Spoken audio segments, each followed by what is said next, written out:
Okey, tips 1 minit hari ni. Okey, hari ni. Lama tak guna tips 1 minit. Hari ni saya nak terangkan, hari ni nak cerita pasal mounting absorber ni. Ni mounting absorber ni, selagi tak hancur, selagi tak putus, memang orang tak akan tukar. Ini orang paling susah nak tukar. Ni kalau dia tengok macam ni, cuba tengok. Cantik lagi tak? Okey, kalau tengok macam cantik lagi kan?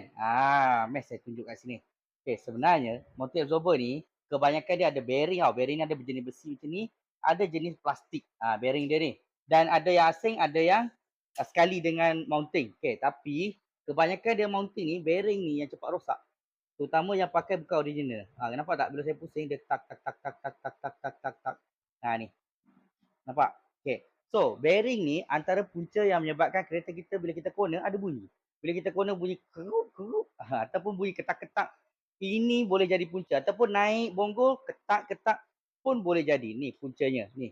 Bearing ni. Nombor 1. Nombor 2, dekat mounting kita ni ada getah. Ni nampak getah dia ni. Saya ambil satu lagi . Okey. Ni getah dia ni. Okey. So, getah ni nampak macam elok.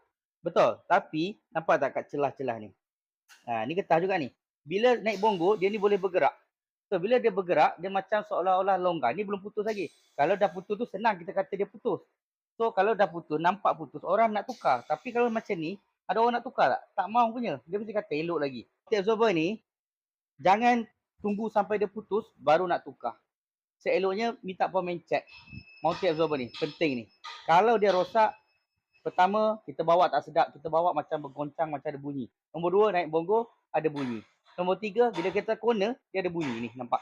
Sebab dia ada bearing. So, bearing ni dia ada ball bearing. So, kalau dia punya, nampak tak? Bila saya gerak kan, cuba zoom sikit, nampak tak keadaan bearing tu bergerak?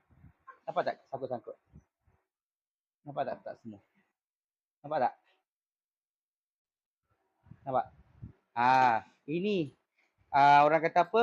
Keadaan bila bearing mounting absorber rosak. So, kalau anda ada masalah seperti ini, boleh bawa kereta anda jumpa kami di Fizik Motorsport Sunway Ipoh. Saya dapat tiap hari ini settle.